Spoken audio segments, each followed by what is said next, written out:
Sure talking, welcome back to my channel, and today we have yet more news for Romancing Saga ReUniverse. Some of them were highly weighted, and another one is kind of unexpected. Let's start talking about the first one.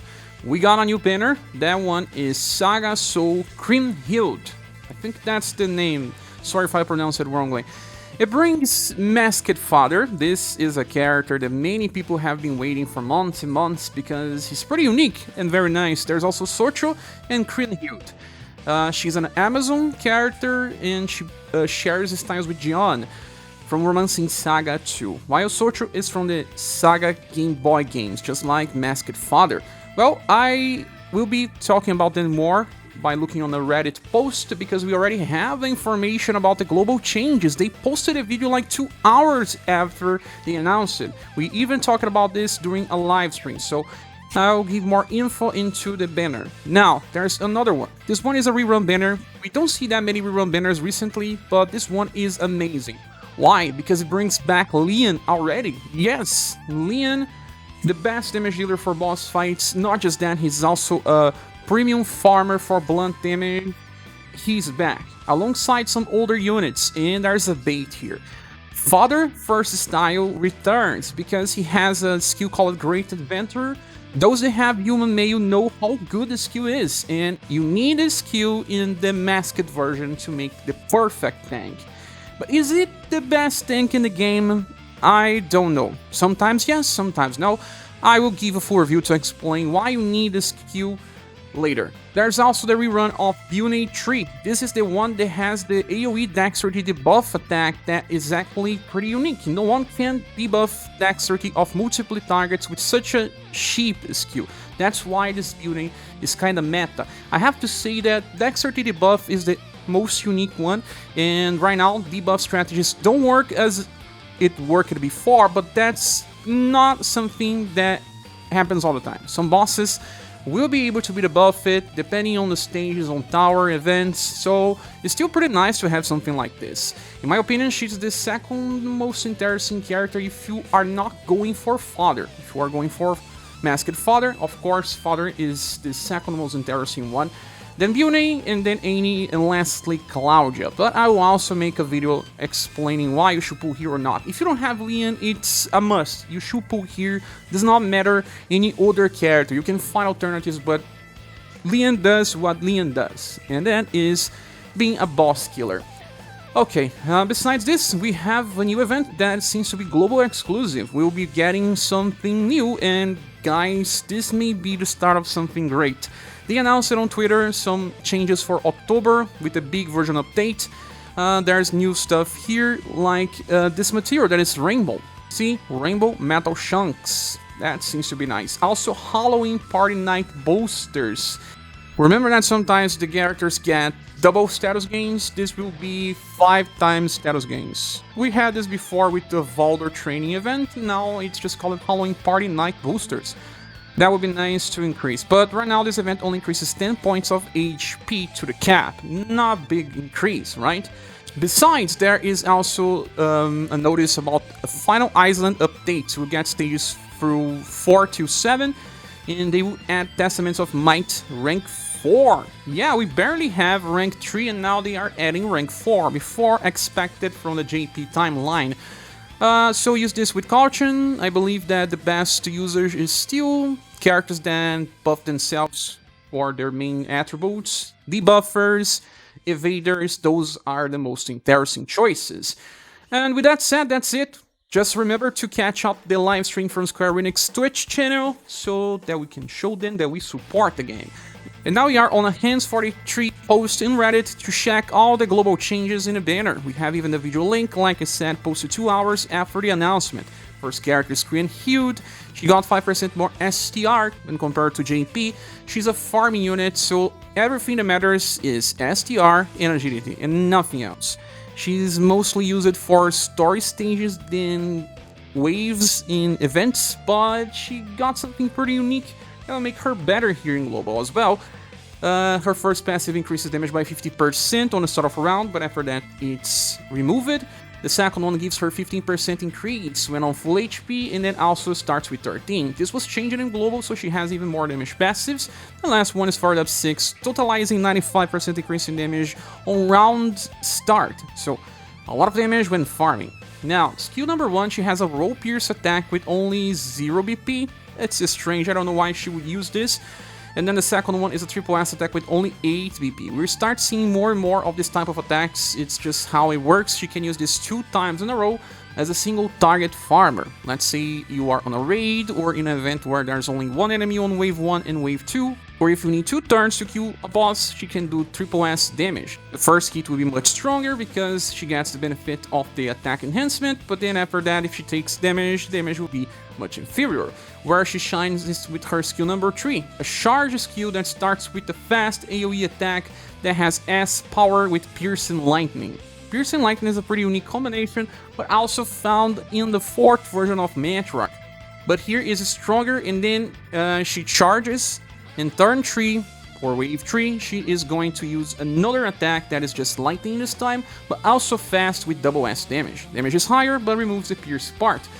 So in stages from the story, it's gonna be amazing. But then she still needs help from someone to clear the second wave.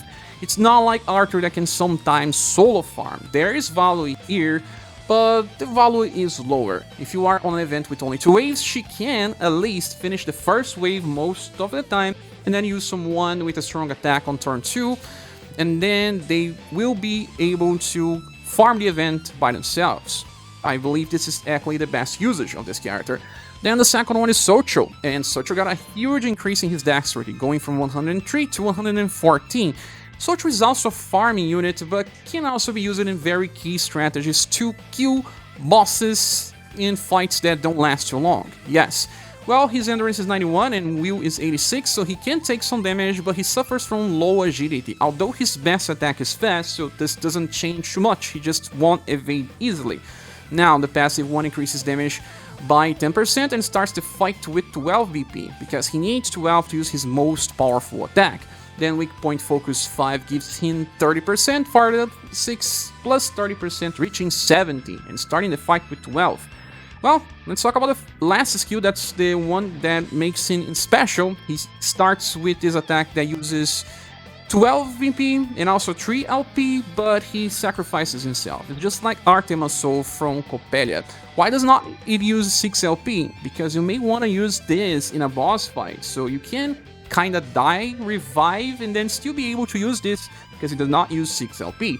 The attack comes with 4 S damage and deals single target blunt and lightning with fast, granting new morale up of 40% and guard up of 50% to reduce damage and do more in specific turns where you want to finish a boss and you are a little afraid of the damage that you may receive. But then after that, he is dead. He cannot be revived or anything.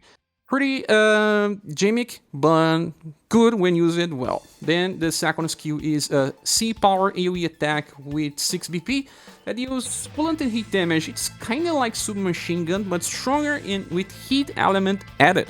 So he's gonna pair very well with Leon when farming and easily help him out. Then skill number 1 is a single target attack that's actually the paralyzing whip from Father version number 1. That will inflict paralyze, so you can use him against the real queen for guns if you want. You don't need to use Father first style. So pretty unique character that helps with burst techniques and with farming. Then the last one is Masked Father, and he has the same status as JP, nothing changed here.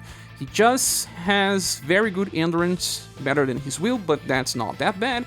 His dexterity is not high because he's actually a club user, so he relies on STR only, but if you want to use his gun techniques, he's going to use dexterity. This is a key element, and you need to check on his dexterity as well. His intelligence is pretty bad, but enough for him to paralyze the real queen if you want to use the same attack as Socho. So actually this character has something even more interesting with his passive. When an ally is attacked, he covers an ally and reduces damage taken. The chance is 25%. And when he attacks on full overdrive, he will recover HP of all surviving allies for around 1000. Yes, and it's because it's used on overdrive, it increases even further, reaching close to 1.2k. That is much higher than Polka, for example. Polka is healing for 800. Although you need to reach overdrive, so the first turns you will be strategizing to get into overdrive.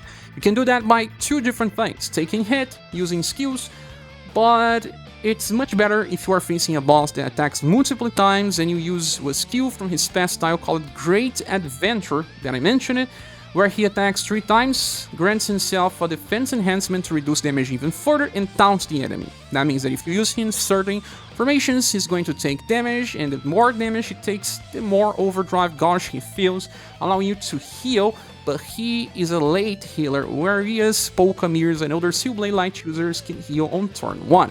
If nothing else, they are different strategies, they are not the same. I cannot say the one is always better than the other, it will be a case-by-case situation. Then the second passive gives him 5% buff to all status, and he also recovers around 150 in the end of a turn. Well, the 5% status buff doesn't affect much, but it really helps getting his dexterity increased, since it's not that high, he could miss here and there, although Great Adventure still gets the effects even if he misses. But something good here is that he's healing and his attack, something that we always likes. Then the last passives are on the wall defense 6, reducing damage by 40%. So you have Alicia's one always active, the increasing status, and also if you are using Great Adventure, you will decrease damage even further, and healing the party when you reach overdrive. Well, for skills, the first one is a single target attack with C power and grants him morale up so that he does more damage. It's offensive, not that interesting, you're much better using normal attacks. Then the second one is a roll attack with 6 BP. Well, it's good because you can use this 2 times in a row, but no more than that. And it's not as strong as the roll attacks that we get in the future. Kind of a filler, but still good enough since A power with 6 BP is average. And a good thing, you see, he can also stun, so he will be able to be used as a stunner against Kazinsi. And you can use him as a stunner as well for his gunner style by cross inheritance.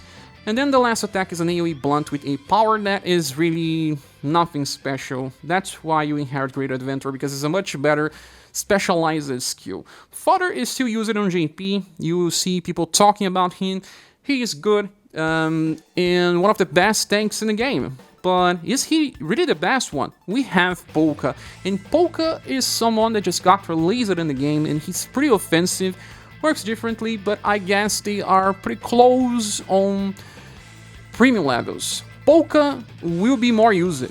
He is a little better than Mask, but when Mask shines, Mask beats Polka in very long fights. So there's that. You can still use them together, but only if the enemy has AoE attacks, because if they use too many single target attacks, both characters will taunt. So Mask actually works better with a Spell Girl if you have her, so that she can heal before you need a very large healing, because Mask takes time to heal.